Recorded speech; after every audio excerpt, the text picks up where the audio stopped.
Rocky Jones, Space Ranger, Space Ranger, Space Ranger, starring Richard in Bobby's Comet, Chapter 1.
Can you still see the meteor? Yes, Vina. And it's drawing nearer and nearer. You already have a comet named after you, Professor, so this one's mine. You promised. Bobby's Comet. Maybe it's as big as the world. Maybe bigger. Maybe Bobby, just now it's very small, but very menacing. In moments now, it will strike the Earth. We can watch it fall on visiograph. Let's hope it doesn't fall too close.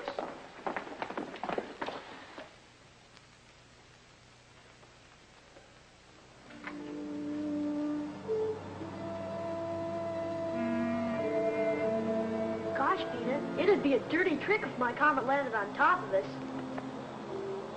There's no sound to a comet or a meteor. I'm going to get a closer view of the telescope.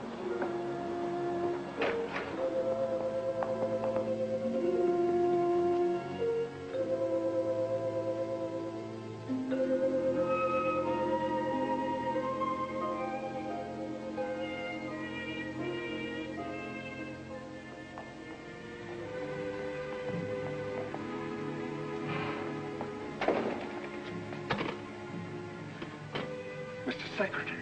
Mr. Secretary!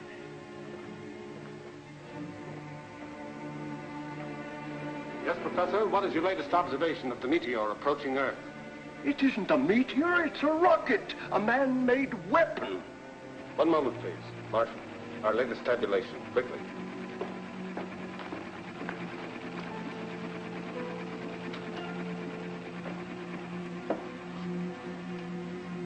Position now. Celestial meridian, 87 degrees.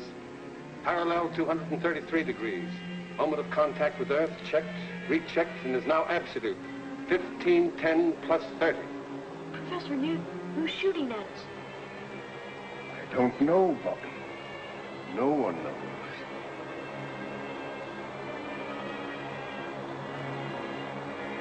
$45 seconds to go, sir.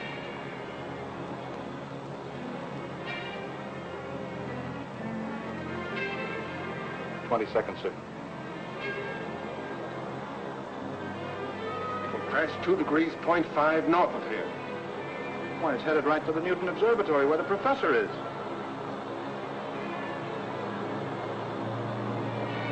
Only 7 seconds more, sir.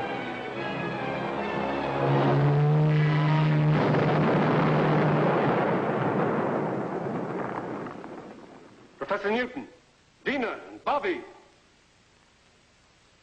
Professor Newton, answer. Are you all right? A meteor is playing tag with us, but we're okay, Mr. Secretary. Yes. Luckily, the weapon just missed the mountaintop here where we are. But I'm afraid it hit the internation airport. We'll drive over immediately and see. I'll report to you from there.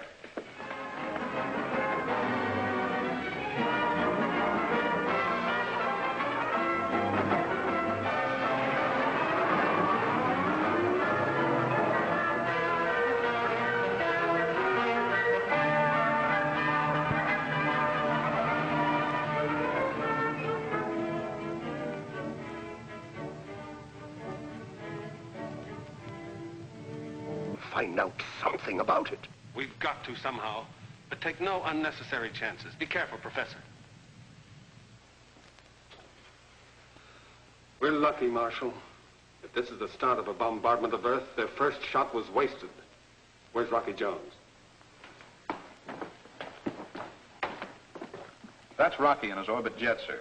Rocky isn't convinced that Griff is dead, so he's patrolling the Asiatic region to be on the lookout. Right?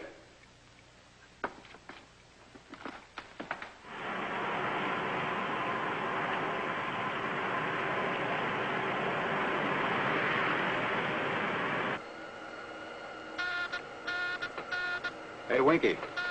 The astrophone's running over. Get on it. Office of Space Affairs to XV2. Calling Space Ranger Rocky Jones. This is the XV2 to Office of Space Affairs. This is Rocky Jones. Cancel your patrol, Rocky. Report back immediately. Yes, sir. We should make it by 0214. Over and out.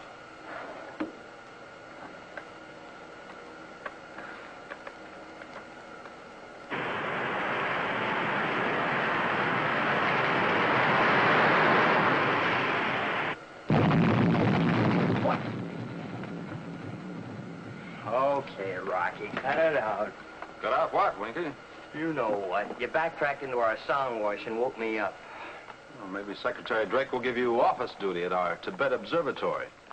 40 below zero. That's fine sleeping weather. Oh, no, anything but that. I'll stay awake. What in the name of space? What is it? What was it?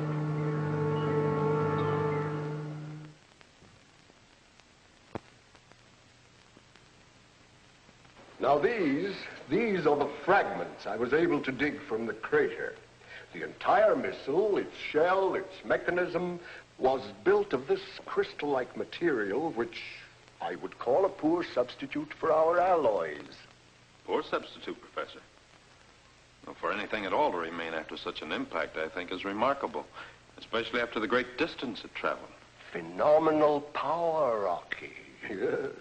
We on Earth, with all our ego, we're far behind whoever built this missile. Well, what about atomic energy, Professor?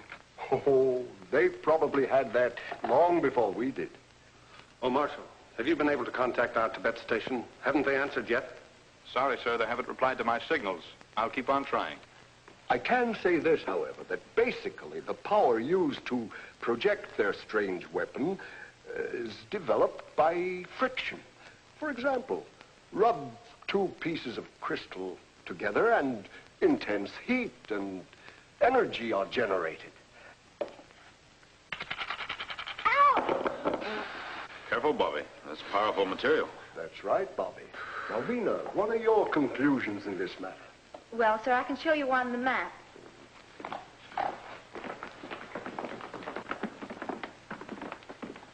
By backtracking the constant arc of the orbit, since you first saw the missile, it could only have come from here, Jupiter's moon.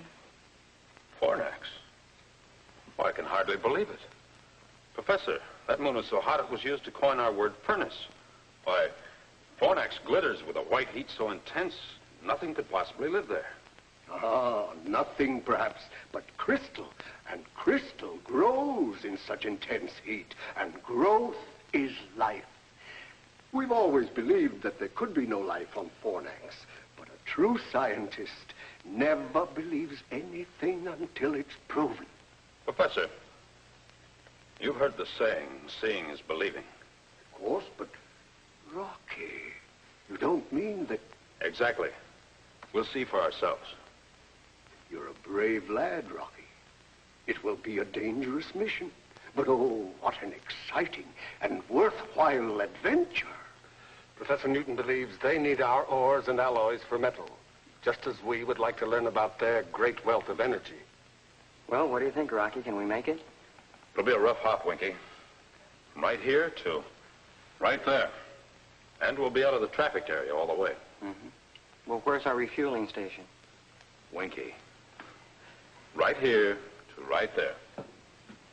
Oh. You mean if we're lucky? Stand by for report to headquarters. Mr. Secretary, We've made contact with the Tibet Observatory. Secretary of Space Drake asking information on missile which crashed in your area. Approximate time 1300. I saw it land, Mr. Secretary, and dispatched the Rangers stationed here to investigate. Regardless of what they find, you are to report simply that a meteor fell. I don't want the real story to leak out. What is the real story, Mr. Secretary? 2 missiles with fantastic power have been projected to Earth from Fornax. Fornax? Professor Newton is certain that the planet is rich in an energy greater than atomic. Brief your Rangers when they return. This information is not to be made public until Rocky returns from an explorative flight and we can stake a claim. Very well, sir. Now, don't interfere in this, Griff. You haven't got a chance. So Fornax is a rich prize, eh? And Rocky's going to stake a claim for Drake. Well.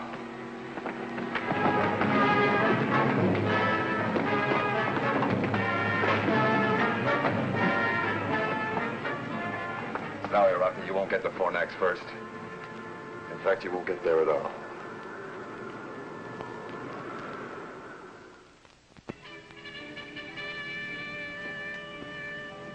If we can blast off by 0730, planetary positions will be at their best. Rocky, I've been nailed to desk duty long enough. May I make the hop? I wish you could, Marshal, but Professor Newton must go to handle the scientific end. Vina will assist him and relieve Winky as navigator. That's my crew. Maybe next trip. Rocky! What about me? Not this trip, Bobby. But Rocky, I'm getting to be a real big guy. I'm growing and putting on weight every day. Gosh, and my muscles are... Sorry, Bobby. It's a long hop. We have to conserve all space and weight. I was only kidding, Rocky.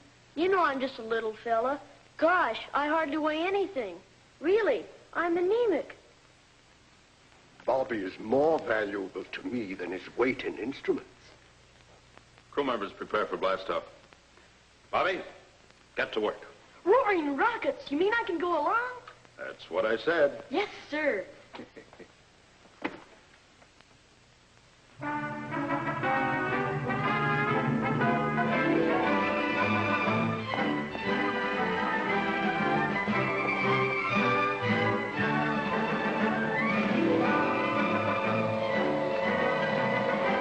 Start off there, boys!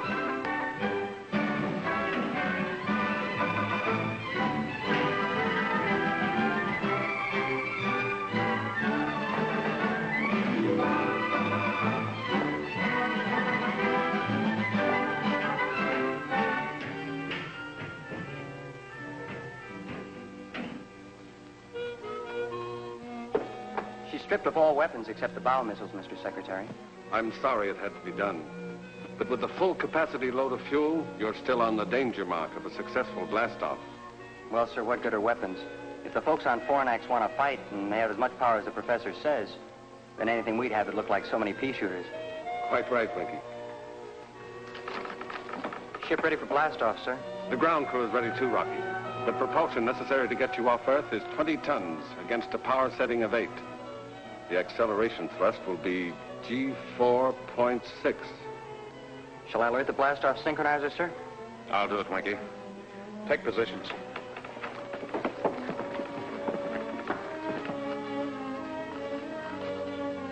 Ovina. I know what you're going to say, Rocky. With an acceleration of G4.6, there will be a shock which will cause us to black out. Don't worry, Rocky. Professor Bobby and I are up to it. We'll be the best crew you've ever had. Thank you, Vina. Switch on blastoff synchronizer.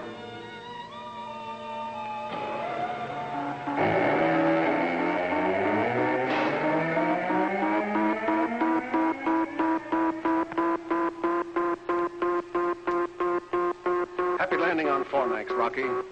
My main worries will be over when you're safely in space. You're loaded with fuel to the limit. We'll make it, sir.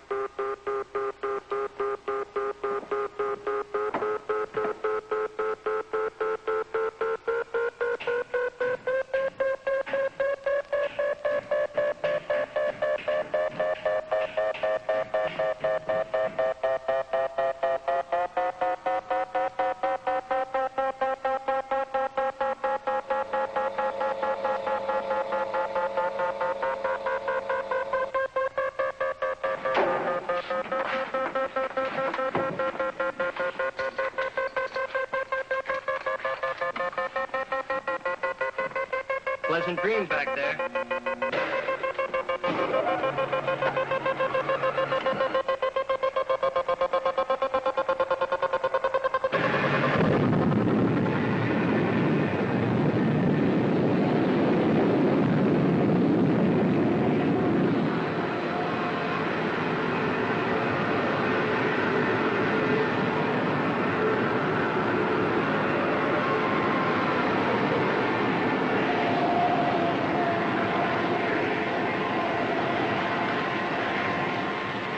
Perfect blast-off, sir. I sure hope the robot control keeps the ship on course until Rocky returns to consciousness. I'm sure it will, Marshal.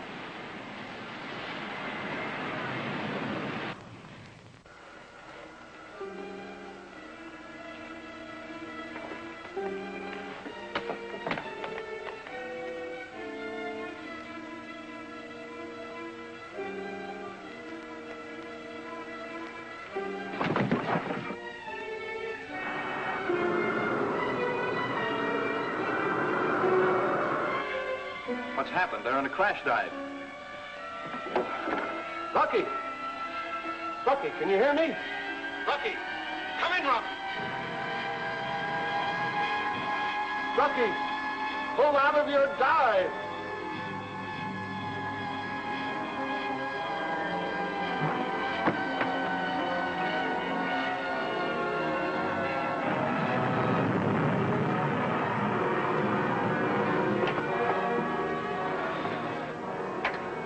Blast-off successful.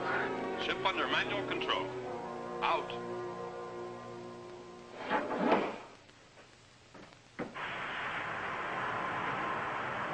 Gosh, what happened? You must have come to and then blacked out again. Golly, Rocky, Go tell the crew the blast-off was super stellar.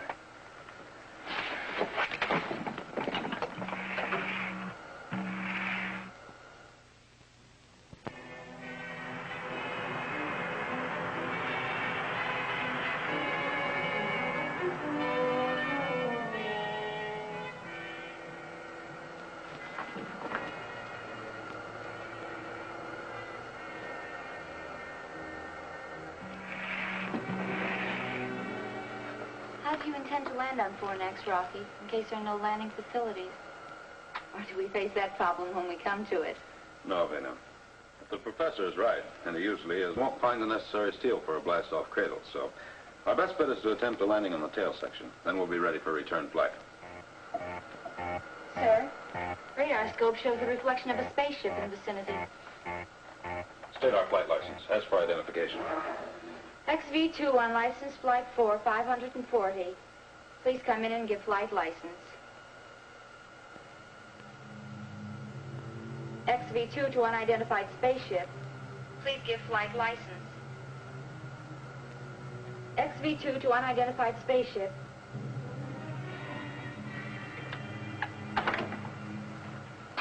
We haven't got a license, Rocky, but you'll find out who it is soon enough.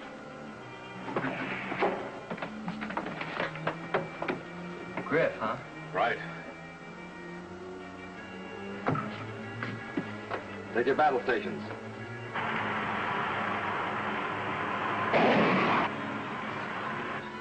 Load missiles in forward tube. Okay, Rocky. But that won't much more than scratch the paint of that ship. I know. Our only chance is to climb up into the rocket wars and score a direct hit in the tubes. That's going to be awful hot work and awful good shooting.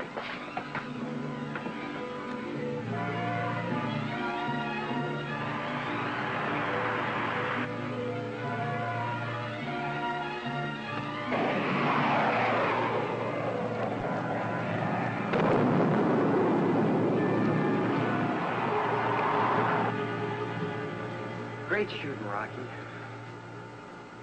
Hey, Rocky, switch on the grin. Look.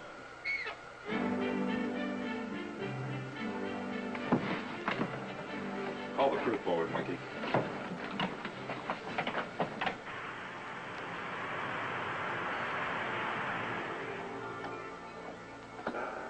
As you know, we left with just enough fuel to get us to Fornax and return.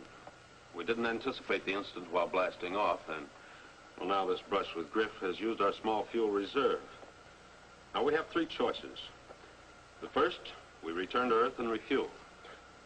You won't get my vote on that, Rocky. Nor mine. The second is to change course, head for the RV-5 space station, refuel, and continue on our way. That should get us to Fornax and back to Earth. Yes, but Rocky, we can't risk taking the extra time. Think what could happen if a third missile crashes Earth. What's your third plan, Rocky? Without further incident, we can probably make Fornax, but then we gamble. Does that moon really have life? And if so, can its inhabitants supply the power to get us back to Earth? You know how we're voting, Rocky. That goes for all of us, Rock. You see, even the orbit jet agrees. Can't get her an inch off course.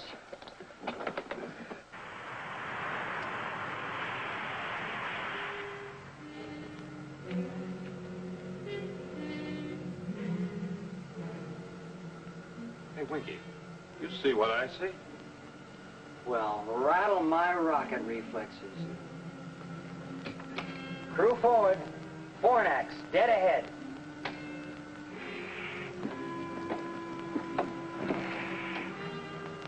Mighty meteor. It's terrific.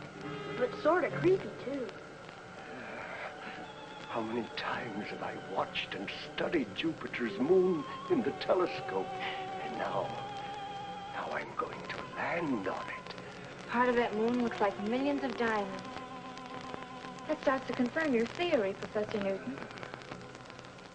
Prepare for landing. Take positions and check each other's safety harness.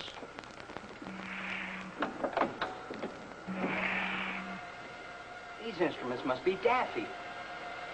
We're accelerating at 28 miles per second. Gravitational pull's terrific on us. It's twice that on Earth. Stand by to erect and uncase gyro. Standing by, sir.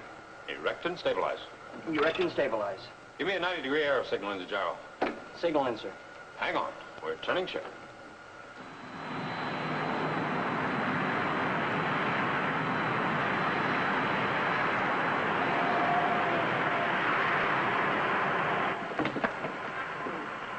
Set power, counteract gravitational pull.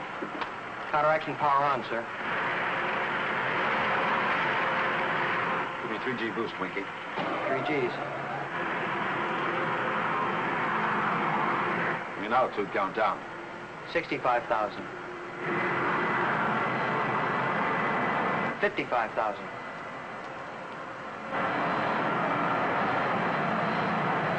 45,000. Boost power.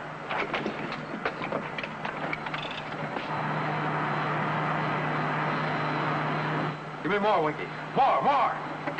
Full power, Winky. Come on, got it. Full power on, Rocky, but we can't keep this up. What's our emergency tank? We're already on it.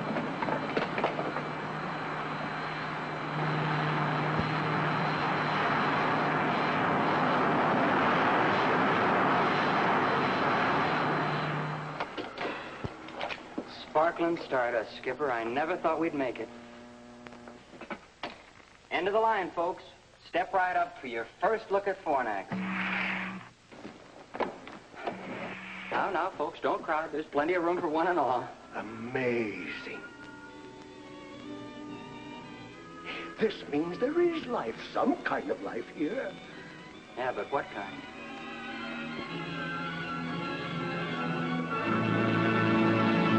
Week, same time, same station, when we again take you into outer space for further adventures with Rocky Jones, Space Ranger.